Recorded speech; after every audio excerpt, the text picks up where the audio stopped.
அனைவருக்கும் இனிய தமிழ் புத்தாண்டு நல்வாழ்த்துக்கள்.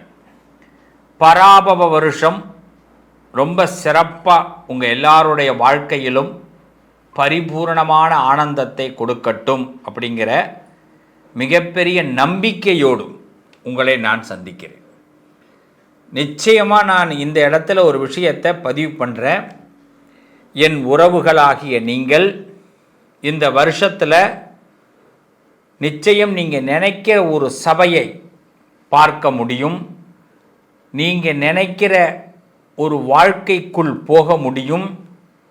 நீங்கள் பயந்த அந்த சூழ்நிலைகளிலிருந்து விலகி நல்ல ஒரு ரூட்டு, நல்ல ஒரு பிளானு உங்களுக்கு கண்டிப்பாக இந்த வருஷத்தில் கிடைக்கும். இந்த பிரபஞ்சம் மிகவும் சக்தி வாய்ந்தது. ஒரு மனிதனை இப்படிங்கிறதுக்குள்ளே எப்படி வேணாலும் ஆக்கும். முதல்ல ஒரு விஷயம், நம்பிக்கையை குறைச்சி, அது உங்கள் மீது நம்பிக்கையை குறைச்சி எடை போடாதீங்க. நீங்கள் இவ்வளோ நாள் எந்த சிரமத்தை வேணாலும் பட்டிருக்கலாம், எவ்வளோ வருத்தங்களை வேணாலும் பட்டிருக்கலாம், எவ்வளோ சங்கடங்களை வேணாலும் பட்டிருக்கலாம், எத்தனையோ வாய்ப்புகள் உங்களுக்கு மறுக்கப்பட்டிருக்கலாம். ஆனால் இந்த பராபவ வருஷம் நிறைய வாய்ப்புகளை உங்களுக்கு கொடுக்குங்கிற நம்பிக்கையை இந்த பதிவு பார்க்கக்கூடிய என் பிள்ளைகள் முதல்ல அதை முடிவு பண்ணுங்க. 90%, 100% இல்லை, 200%. இந்த உலகத்தில் நாம் நினச்சிட்டா அந்த விஷயத்தை எந்த சூழ்நிலையிலையும் ஆண்டவன் நமக்கு நடத்தி கொடுப்பார். இந்த யூனிவர்ஸுக்கு அப்படி ஒரு பவர் இருக்குது. அதனால் இந்த பராபவ வருஷத்தை சும்மா அப்படி தள்ளி விட்டுறக்கூடாது, நம்பிக்கையோடு பார்க்க போகிறோம். இந்த வருஷத்தில் ஒரு சின்ன செய்திகளை சொல்லிவிட்டு அப்புறம் உங்கள் ராசி பலனுக்குள்ளே போகிறேன். ஏன்னா இந்த வருஷத்தோட முக்கியமான கதாபாத்திரங்கள் யார் யார் அப்படின்னு நம்ம தெரிஞ்சுக்கணும். அந்த கதாபாத்திரங்களுக்கு நாம் எந்த அளவுக்கு பணியணும் அப்படிங்கிறத தெரிஞ்சுக்கணும். அதற்கு பிறகு ராசி பலனை தெரிஞ்சுக்கிட்டு அதற்கு பிறகு லாஸ்ட்டில் தான் ஒரு எண்டு ஒன்று வைக்கிறேன், ஒரு ட்விஸ்ட்டு வைக்கிறேன். அந்த ட்விஸ்ட்டை மிஸ் பண்ணாமல் பாருங்கள். ஓகே, வாழ்த்துக்கள். மீண்டும் உங்கள் அனைவரையும் இனிய தமிழ் புத்தாண்டு வாழ்த்துக்களோடு சந்திக்கிறேன். பராபவ வருஷம். இந்த வருஷம் ஒரே வரியில் சொல்லுங்கப்பா, எப்படி இருப்பாங்க ரொம்ப எல்லாரும்?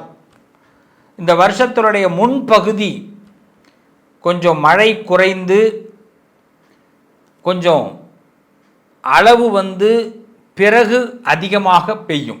மழையுடைய அளவு முதல் பகுதியில் குறையும், பிறகு அதிகமாக பெய்யும். பின்பகுதியில் மிகுந்த மழை கண்டிப்பாக உண்டு. மக்கள் செழிப்பாக வளர்க்கப்படுவார்கள். அரசாங்கத்தின் மூலமாக உலக அளவிலே மக்களுடைய வாழ்க்கை தரம் உயரும். பால்வளம் அதிகரிக்கும், பசுக்கள் அதிகமாக பெருகும், தாவரங்கள் அதிகமாக பெருகும். மற்றவர்கள் மீது அதீதமான லவ், பாசம் அதிகமாக அமையும். பொதுவாக எல்லா மனிதர்களும் செல்வ செழிப்போடு வாழ்வதற்கு இந்த வருஷம் ஒரு ஆதாரமாக இருக்கும். நாட்டு மக்கள் நோயின்றி சிறப்பாக வாழ்வீர்கள். இதை முதல்ல நல்லா தெரிஞ்சிங்க. யாராவது ரொம்ப பயமுறுத்துனாங்கன்னா அந்த பயத்துக்குள்ளெல்லாம் போயிடாதீங்க, வேண்டாம்.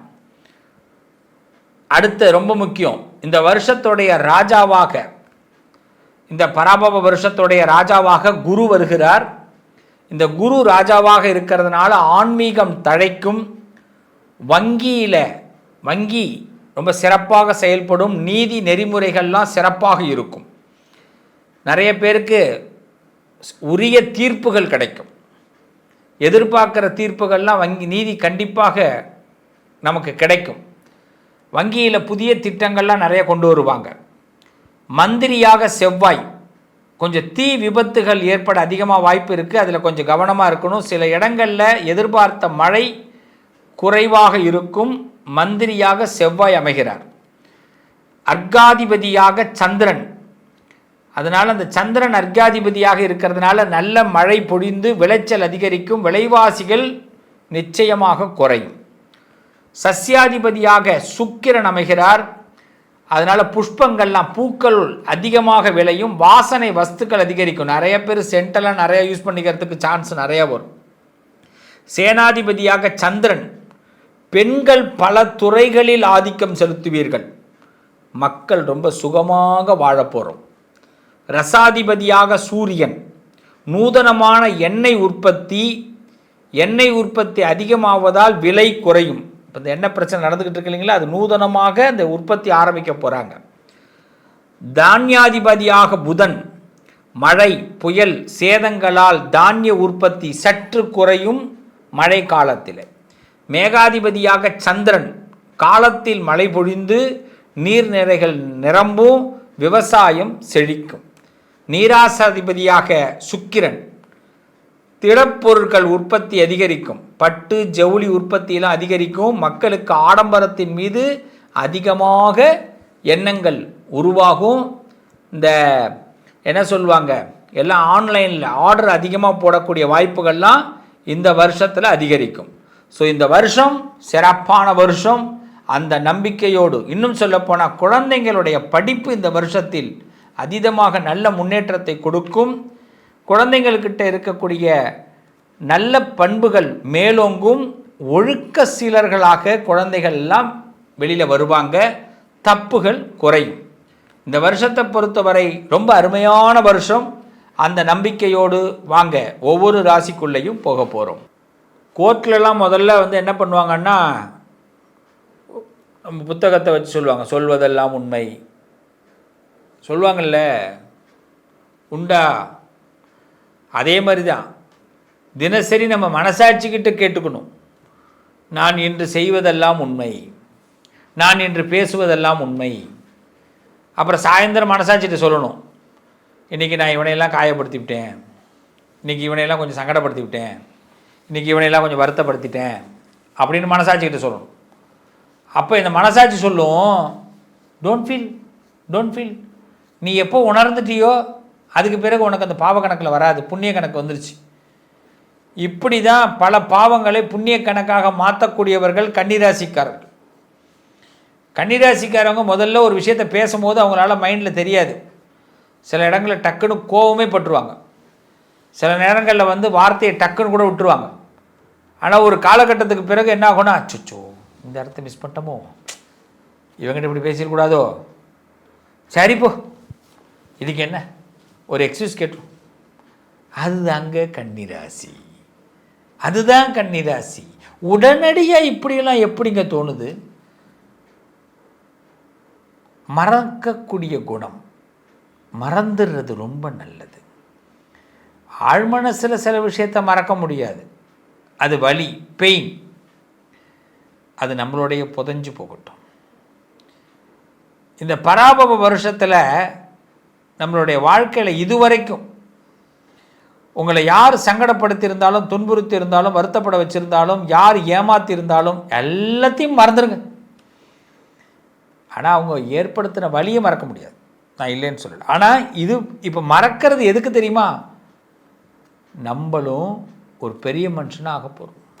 நம்ம வாழ்க்கையில் இது ஒரு அற்புதமான தருணம்.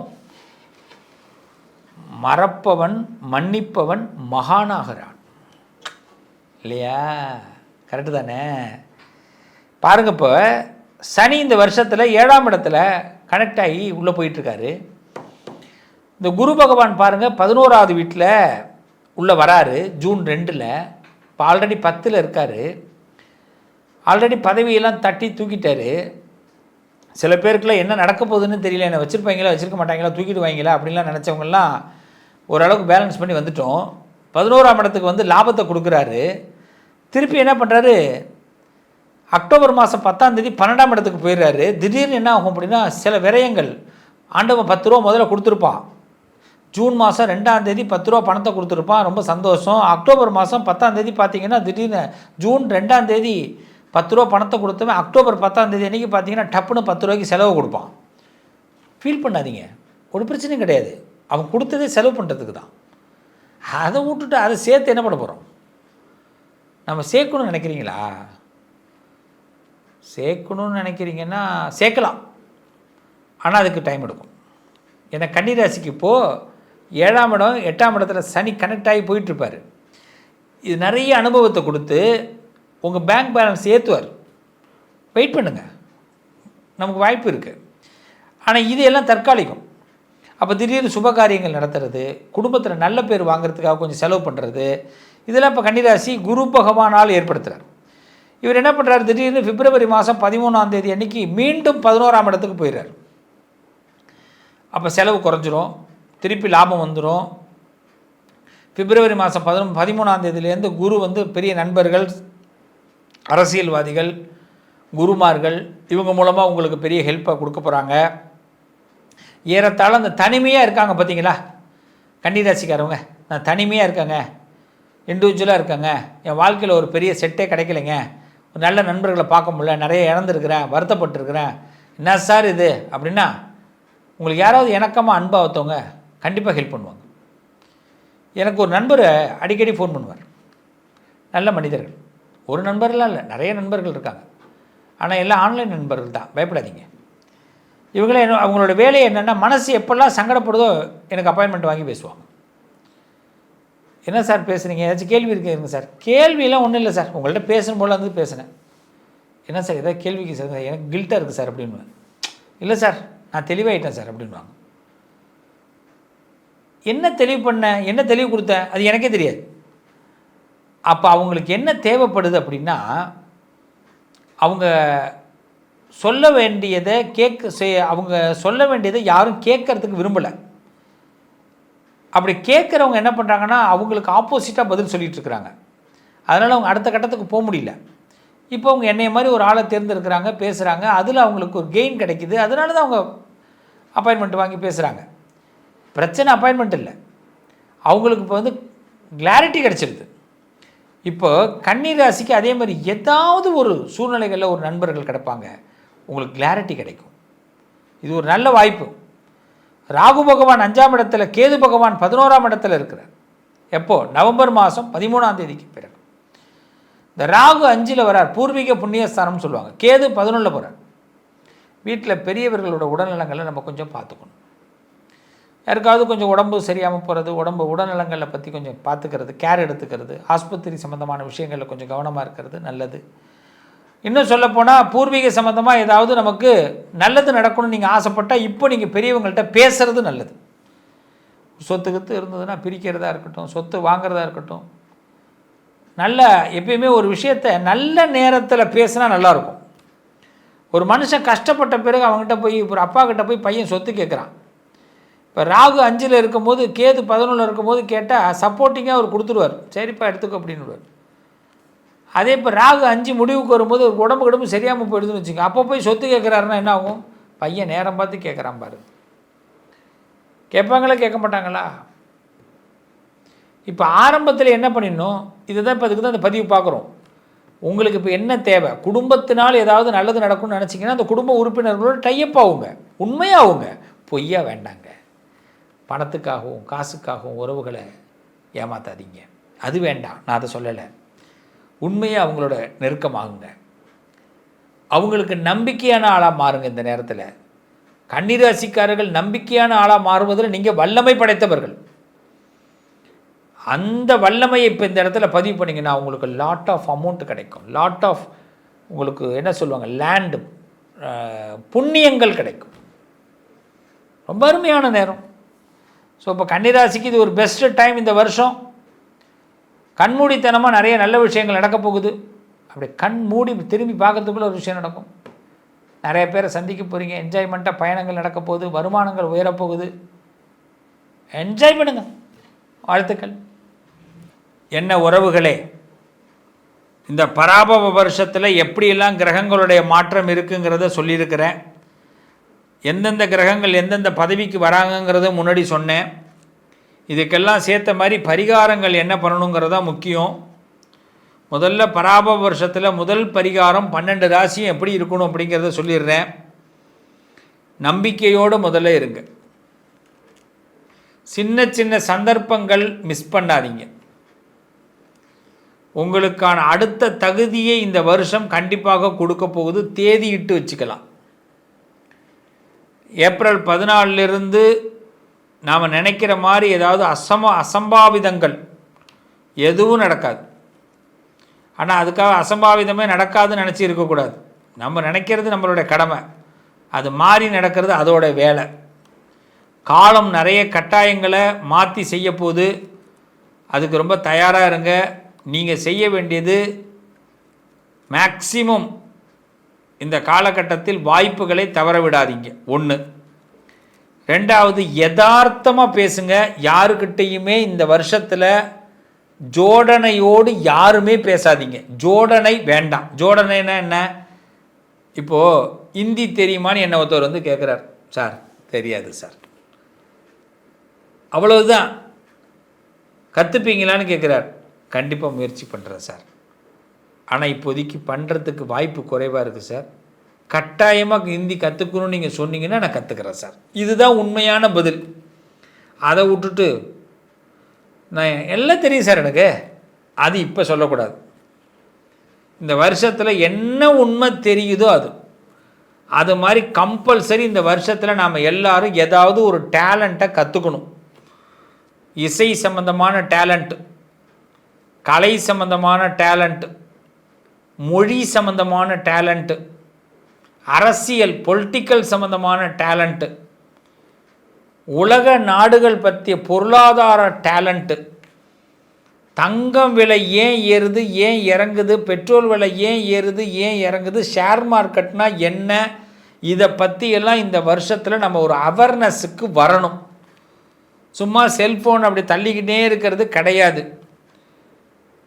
நமக்கு வந்து பிடிச்சதை பேசுகிறத கேட்டுட்டு மட்டும் இருக்கிறதோ இல்லை வந்து என்ஜாய்மெண்ட்டாக ஜாலியாக பாட்டு கேட்குறதோ கிடையாது. நம்மளை நம்பி ஒரு உலகம் இருக்கிறது, நம்மளை நம்பி ஒரு குடும்பம் இருக்கிறது, நம்மளை நம்பி ஒரு ஊர் இருக்கிறது.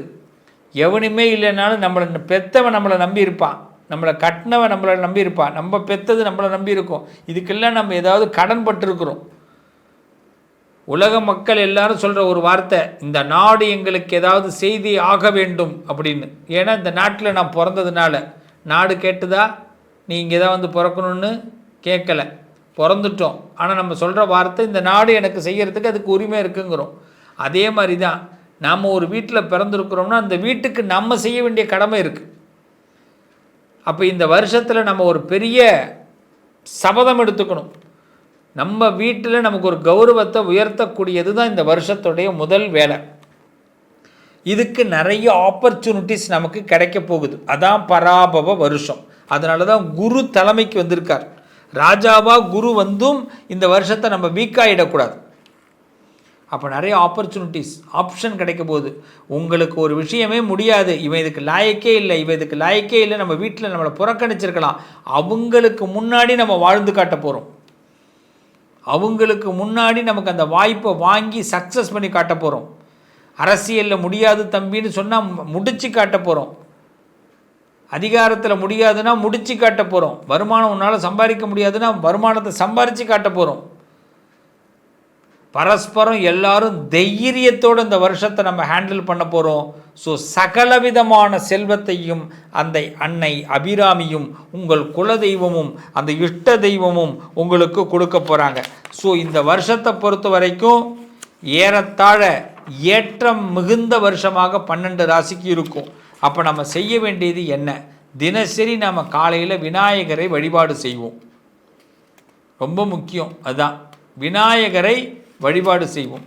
தினசரி நம்ம கொள்கையிலிருந்து மாறாமல் அந்த கொள்கைக்கு நம்ம எவ்வளோ தூரம் போயிருக்கோம், நம்ம லட்சியத்துக்கு எவ்வளோ தூரம் போயிருக்கோங்கிறத தெரிஞ்சுக்கிங்க. அப்போ லட்சியத்தின் பாதையில் கொஞ்சம் மிஸ் ஆனாலும் உடனடியாக அதை சரி பண்ணுவதற்கு முயற்சி பண்ணுங்கள். ஆக உங்களுக்கு இதெல்லாம் ஒரு பெரிய பலமாக இந்த வருஷம் அமையும். இந்த வருஷத்தில் என்னென்ன சம்பவங்கள் நடக்க போகுதுங்கிறத நான் சிறு தகவலோடு முடிச்சுக்கிறேன். சூரிய கிரகணம் இந்த வருஷத்தில் உண்டு.